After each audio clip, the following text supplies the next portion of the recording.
नमस्कार, मैं हूं आपके साथ गौरव राजेंद्र। बुलेटिन की शुरुआत करते हैं। प्रदेश के कृषि मंत्री गणेश जोशी ने आईटी पार्क सहस्त्रधारा स्थित नाबार्ड के कार्यालय में राष्ट्रीय कृषि और ग्रामीण विकास बैंक यानी कि नाबार्ड द्वारा 2 दिवसीय सेब महोत्सव का शुभारंभ किया और इस दौरान जो है उन्होंने विभिन्न जनपदों से लगे स्टॉलों का भी अवलोकन कर किसानों से संवाद किया। नाबार्ड ने पिछले वर्ष भी 1 दिवसीय सेब महोत्सव का आयोजन किया गया था और इस महोत्सव का उद्देश्य उत्तराखंड राज्य के सेब एवं कीवी उत्पादक कृषकों एवं कृषक उत्पादक संगठनों को ग्राहकों से सीधे जोड़ने के लिए एक मंच प्रदान करना है। इसके पीछे जो है संस्करण की सफलता से जो है प्रेरित होकर इस वर्ष सेब महोत्सव का भी आयोजन किया जा रहा है।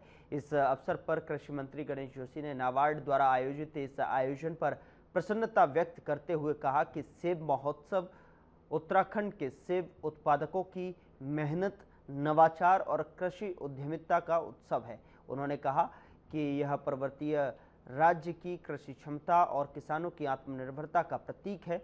उन्होंने आगामी सेब महोत्सव में कृषि एवं उद्यान के उत्पादों को लगाने का नाबार्ड के अधिकारियों को कहा।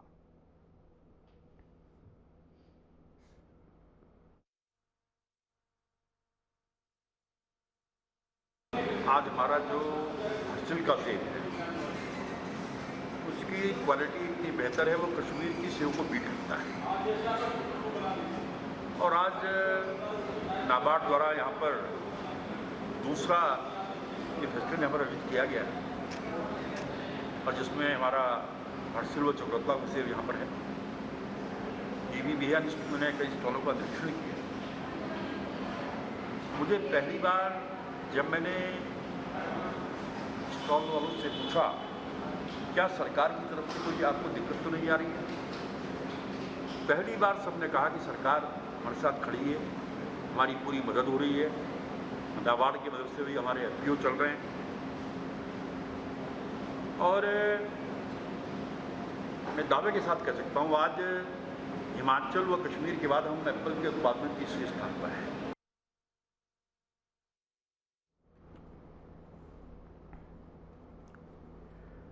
हरिद्वार में बीजेपी उत्तराखंड के मुख्य प्रवक्ता सुरेश जोशी ने प्रदेश सरकार की उपलब्धियों को गिनाया। उन्होंने बताया कि प्रदेश में 25,000 युवाओं को सरकारी नौकरी दी गई है और पर्यटन एवं रोड कनेक्टिविटी में सुधार से लाखों को रोजगार मिला है। सुरेश जोशी ने कहा कि उत्तराखंड को सीआरएफ में करोड़ों रुपए का बजट मिला है और आपको बता दें कि ऋषिकेश का जो है कर्णप्रयाग रेल लाइन जल्द शुरू होगी और दूरस्थ जिलों जैसे पिथौरागढ़ में मेडिकल कॉलेज स्थापित किए गए हैं।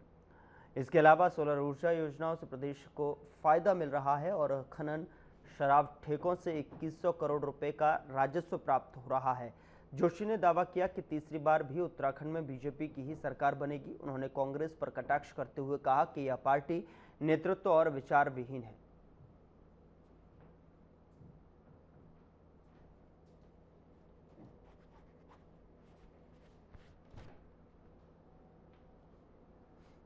अगर किसी परिवार में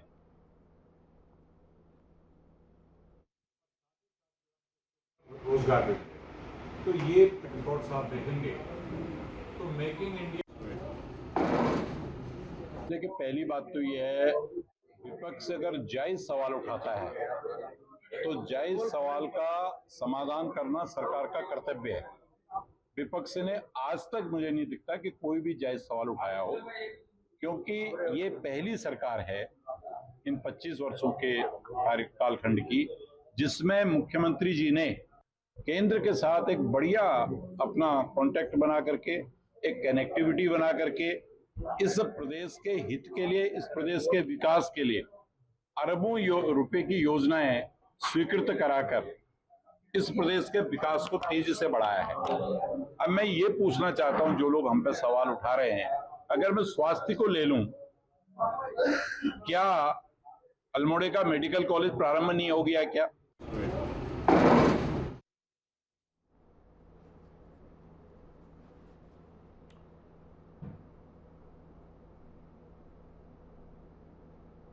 उधर किच्छा में विधायक तिलकराज बेहड़ के नेतृत्व में किसानों और कांग्रेस कार्यकर्ताओं ने धान तौल केंद्र पर धरना प्रदर्शन किया और प्रदर्शनकारियों ने धान खरीद केंद्र की व्यवस्थाओं में सुधार और समय पर धान तुलाई की व्यवस्था करने की जोरदार मांग की है।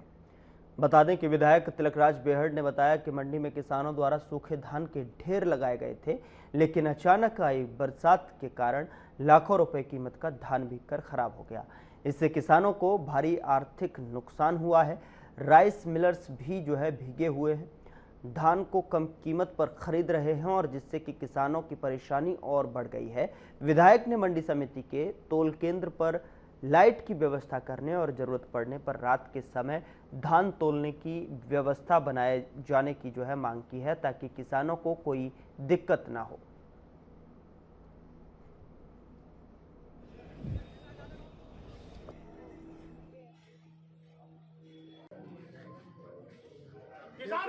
देखिए 31 पे धान जैसा था कि काफ़ी बरसात आ गई तो काफ़ी धान पड़ा हुआ था, जिसको रात को 9-10 बजे तक मैं और मेरी टीम यहाँ उपस्थित रही। एडीएम सर भी आए थे मेरे साथ ही चेकिंग कर, उन्होंने भी औचक निरीक्षण किया और हमने अधिकांश धान जो है सुबह 7 बजे से मैं फिर यहाँ मैं और मेरी टीम उपस्थित हुई और हमने सुबह भी धान तौल कराया, रात को भी कराया और मैं पूरी प्रयास करूँगी कि अब धान यहाँ इकट्ठा ना होने पाए और शाम तक हम कोशिश करें कि हम धान को क्लियर करें। जो एक 26-31 वाली बात हुई, कल इस पे एडीएम सर ने क्लियर कर दिया है और 31 जो है वो क्योंकि इसमें पूर्व में विभाग द्वारा कोई ऐसी कोई एडवाइजरी इत्यादि जारी नहीं की गई थी, तो इसलिए 31 की खरीद की जाएगी और 26 पिछले साल भी नहीं खरीदा गया था और पूर्व में भी इसमें ये है कि उस पर पहले से ही ये चीज़ क्लियर थी कि 26 की खरीद नहीं पिछले साल, लेकिन 31 की खरीद की जाएगी। मोटी मोटी बात है कि धान किसानों का तुलना चाहिए और धान नहीं तुलेगा तो किसान कहाँ जाएगा। कांटे बढ़ाने के लिए हमने कहा है धान सारा तुलना चाहिए, देर तक तुलना चाहिए, लाइटों की व्यवस्था यहाँ होनी चाहिए और किसी भी किसान का धान तुलने से रहना नहीं चाहिए। सारी बातें हुई हैं खुल के, अधिकारियों ने इस बात को माना आरएफसी और एसडीएम ने कि हम रोज़ का रोज़ जितना धान आएगा उतना तोलेंगे और मैं भी रोजाना चक्कर लगाऊंगा यहाँ पे, रात को भी देखेंगे हम आके कि धान तुल रहा है नहीं।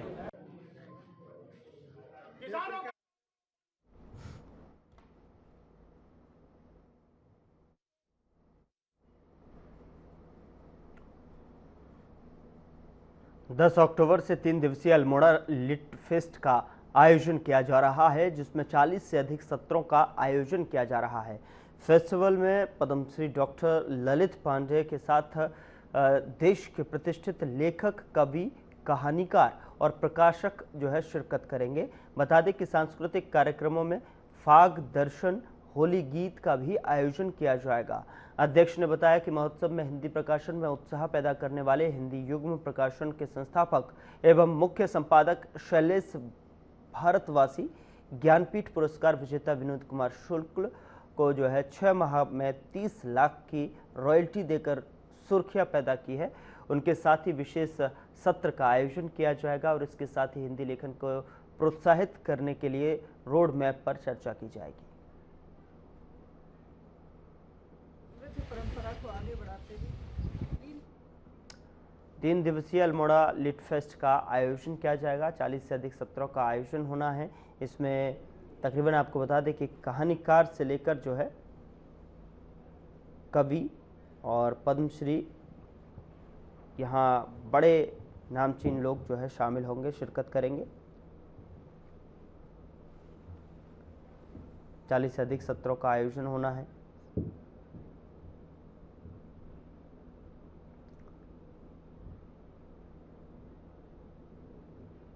बड़े कहानीकार के साथ साथ यहाँ पर कवि और पद्मश्री गणमान्य लोग इस कार्यक्रम में शिरकत करेंगे। 3 दिवसीय अल्मोड़ा लिट फेस्ट का आयोजन होना है और ऐसे में 40 सत्र जो है इसके आयोजन होंगे और तैयारियां जोरों पर हैं। और ऐसे में जो है 10 अक्टूबर से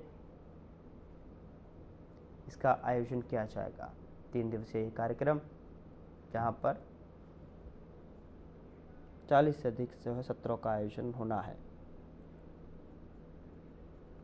कहानीकार से लेकर गीतकार तक इसमें गणमान्य लोग शामिल होंगे। अल्मोड़ा लिट फेस्ट का आयोजन किया जा रहा है 3 दिवसीय।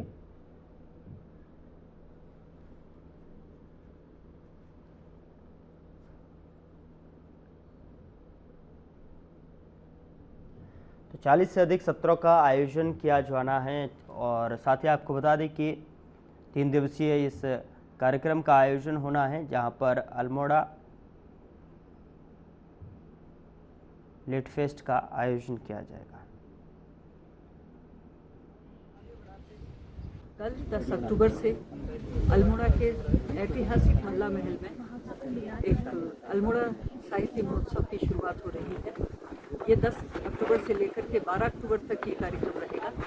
इसमें साहित्य और संस्कृति और पर्यावरण तथा हमारी आध्यात्मिकता को लेकर के और विभिन्न विषयों पर करीब 40 सत्रों में इसमें चर्चा रही। परंपरा को आगे बढ़ाते हुए खबर खटीमा से है, जहां पर सीमांत खटीमा के जनकैया में बीती रात लगभग 9 बजे विधिवत पूजा अर्चना के बाद में मुख्य अतिथि और ब्लॉक प्रमुख प्रतिनिधि रविंद्र राणा और रामलीला कमेटी के पदाधिकारियों ने संयुक्त रूप से फीता काटकर रामलीला मंचन का शुभारंभ किया और इस अवसर पर अतिथियों को बैज लगाकर सम्मानित किया गया। कार्यक्रम के प्रथम दिवस पर नारद मोह और राम जन्म का भव्य और रोचक के साथ साथ आकर्षक मंचन देखने को मिला। वहीं कलाकारों ने अपने सुंदर अभिनय से दर्शकों को मंत्रमुग्ध कर वहीं आदर्श रामलीला कमेटी के प्रबंधक पूरन सिंह धामी ने बताया कि विगत 30 वर्षों से लगातार यहां पर रामलीला का मंचन किया जा रहा है। उन्होंने क्षेत्र के अधिक से अधिक लोगों को कार्यक्रम में पहुंचकर भगवान श्री राम के आदर्शों का अनुकरण करने की और कार्यक्रम की शोभा बढ़ाने की अपील की है।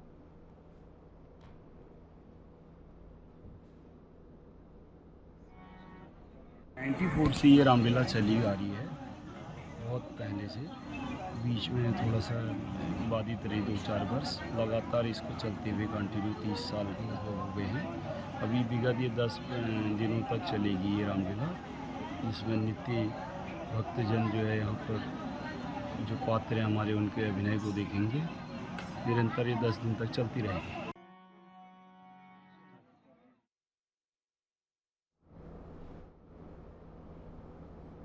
करवा चौथ के अवसर पर सुहागिनों में उत्साह का माहौल दिखाई दिया है। बता दें कि ऋषिकेश के बाजारों में महिलाओं की भीड़ से रौनक बनी रही। भले ही साप्ताहिक बाजार बंद थे, खासकर महिलाएं हाथों पर अपने पति के नाम की मेहंदी लगवा रही थीं।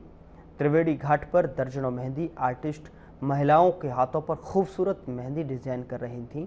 पहली बार करवा चौथ का व्रत रख रही महिलाएं इस अवसर पर विशेष रूप से उत्साहित दिखाई दी। मेहंदी आर्टिस्ट अंकुर प्रजापति ने बताया कि करवा चौथ पर पति के नाम की मेहंदी का महत्व सबसे ज्यादा होता है, इसलिए महिलाएं इसे लगाने को लेकर बेहद उत्साहित नजर आती हैं। महिलाएं कहती हैं कि यह त्योहार उनके लिए पूरे साल का सबसे खास मौका है, क्योंकि यह पति की लंबी उम्र और सुखी वैवाहिक जीवन का प्रतीक माना जाता है।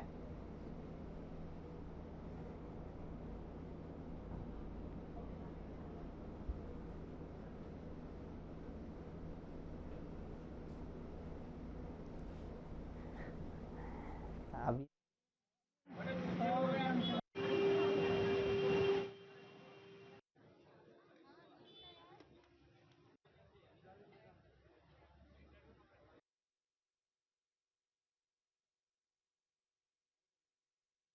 काशीपुर नगर क्षेत्र में महर्षि वाल्मीकि प्रकट दिवस के अवसर पर भगवान वाल्मीकि की भव्य शोभा यात्रा निकाली गई। यात्रा से पूर्व वाल्मीकि सभा भवन में पूजा अर्चना और सत्संग का आयोजन किया गया। बुधवार दोपहर करीब 3 बजे यात्रा मोहल्ला वाल्मीकि सभा भवन से शुरू होकर नगर के मुख्य मार्गों से होकर वापस वाल्मीकि भवन पहुंची। शोभा यात्रा में भगवान वाल्मीकि की झांकियों ने भक्तों का मन मोह लिया।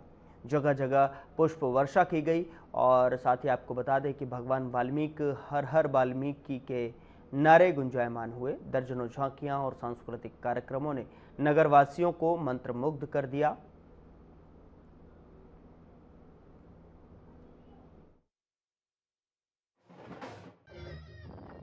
आज पूरे काशीपुर के अंदर हर्षोल्लास से भगवान वाल्मीकि जी की शोभा यात्रा निकाली जा रही है। कल भगवान वाल्मीकि जी का रामालय में सर हमने पूजा पाठ करके जो है जागरण किया था। आज पूरे काशीपुर के अंदर भगवान वाल्मीकि जी की शोभा यात्रा निकाली जा रही है। मैं सभी लोगों से आग्रह करूंगा कि भगवान वाल्मीकि जी की शोभा यात्रा में शामिल होकर लाभ उठाएं और भगवान वाल्मीकि जी ने ज्ञान का प्रकाश हमें भुलाया है, उस प्रकाश का काम रहा है। जय वाल्मीकि, जय वीर। आज महर्षि वाल्मीकि प्रकट दिवस बहुत जोरों शोरों से मनाया जा रहा है, जिसमें हमारे शहर के सही वाल्मीकि समाज के आसपास के युवा साथी जोर शोर से शहर की पब्लिक लगी पड़ी है। सब लोगों का जोर शोर से मान सम्मान हो रहा है। हमारे समाज के लोग इसमें अनेक प्रकार की झांकियां हैं और सभी लोग हमारे बन्नू भाई हैं, राय सोदा जी हैं और ये तक जी हैं। सब लोगों का सहयोग प्यार मिल रहा है। बहुत जोर शोर से शोभा यात्रा का प्रदर्शन किया जा रहा है। ऋषिकेश में त्योहारी सीजन से पहले खाद्य सुरक्षा और औषधि नियंत्रण विभाग की बड़ी कार्रवाई सामने आई है, जहां पर टीम ने सूचना के आधार पर छापेमारी कर एक सप्लायर को पकड़ा है, जो कि हरिद्वार, ऋषिकेश और डोईवाला में दूध, घी और मक्खन की सप्लाई करता था। और इस दौरान हैरानी की बात तो ये रही कि आरोपी उपाध्यक्ष भारतीय किसान यूनियन के बोर्ड लगी गाड़ी में मिलावटी माल सप्लाई कर रहा था। तो वहीं छापेमारी के दौरान टीम ने करीब 5 क्विंटल क्रीम, 40 किलो घी और 50 किलो मिल्क पाउडर जब्त किया है।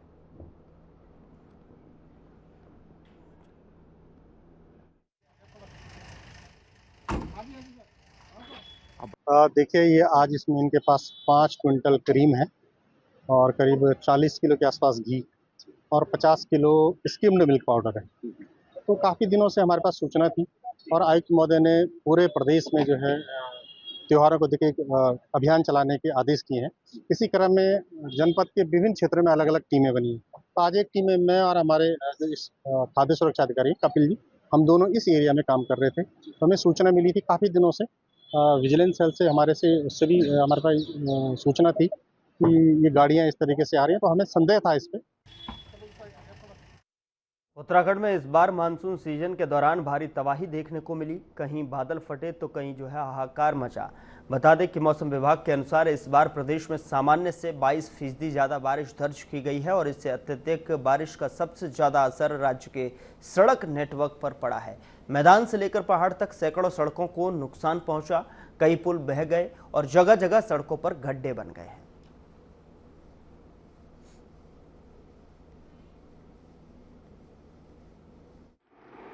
तो उन क्षतिग्रस्त सड़कों में जो प्राथमिकता के आधार पर जो कि प्रमुख मार्ग जो हैं उनका जो कि पैच मरम्मत का कार्य कर रहे हैं, जो हम जो कि तीव्र गति से कि हमारे खंड के अंदर जो कि गतिमान है। इसके अलावा जो कि कुछ सड़कें ऐसी है जो कि बहुत ही ज्यादा क्षतिग्रस्त हो गई थी, तो उनमें जो कि हमारा जो कि नवीनीकरण का जो कि प्रस्ताव होता है, तो उन सड़कों पर जो कि हमारा टोटल इस साल जो कि 80 किलोमीटर नवीनीकरण का प्रस्ताव स्वीकृत हुआ था, जिसके अगेंस्ट हमने 45 कर लिया है अब तक, और बाकी बैलेंस का जो कि हमारा टारगेट है कि अक्टूबर या नवंबर तक जो हम लोग पूर्ण कर लेंगे, जिससे जो कि हमारा जो कि प्राथमिकता है जो सड़कों की सरफेस की राइडिंग क्वालिटी सुधर जाएगी।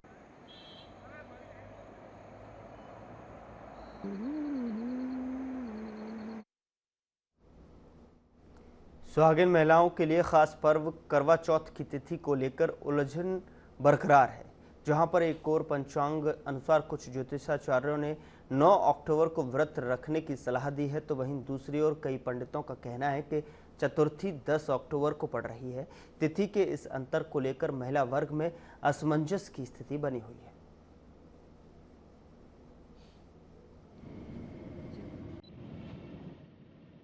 करवा चौथ व्रत अर्थात जिसको कर्क चतुर्थी व्रत बोलते हैं, वो 10 अक्टूबर दिन शुक्रवार को है। धर्म सिंधु के अनुसार निर्णय यह बैठता है जब कोई तिथि 2 दिन हो और दोनों दिन उस तिथि के समय चंद्रोदय न बैठता हो, तो ऐसी तिथि में जो उदया तिथि होती है उसके आधार पर व्रत करना चाहिए।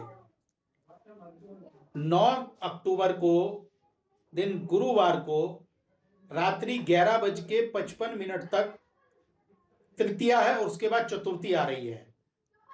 उस समय जो चंद्रोदय का समय है वो लगभग 7:15 बजे से 8 बजे तक का है। वहीं जो उदया तिथि अर्थात चतुर्थी तिथि 10 अक्टूबर दिन शुक्रवार को जो बैठती है वो शाम के 7:39 तक है। थानों क्षेत्र के रायपुर मार्ग पर जंगल से निकलकर एक हाथी सड़क पर आ गया। हाथी ने सड़क किनारे खड़े एक पेड़ को उखाड़ कर गिरा दिया और देर तक जो है पेड़ के साथ खेलता रहा। इस दौरान जो है सड़क के दोनों ओर लंबा जाम लग गया। सूचना मिलने पर थाना वन रेंज की जो है टीम मौके पर पहुंची। हालांकि कुछ देर बाद हाथी खुद ही जंगल की ओर लौट गया, जिसके बाद जो है यातायात बहाल किया गया।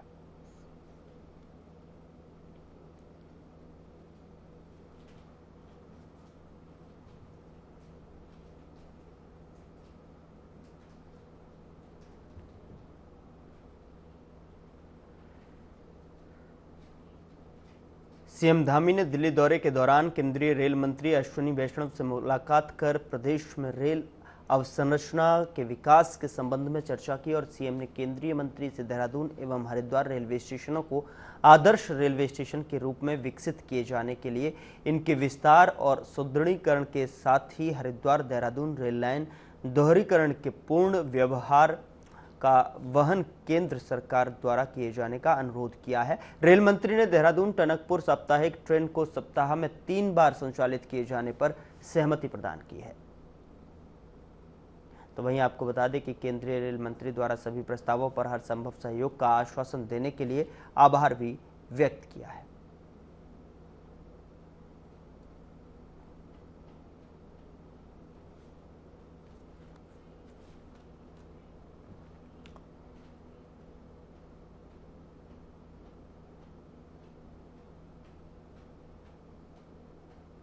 फिलहाल बुलेटिन में इतना ही। नमस्कार।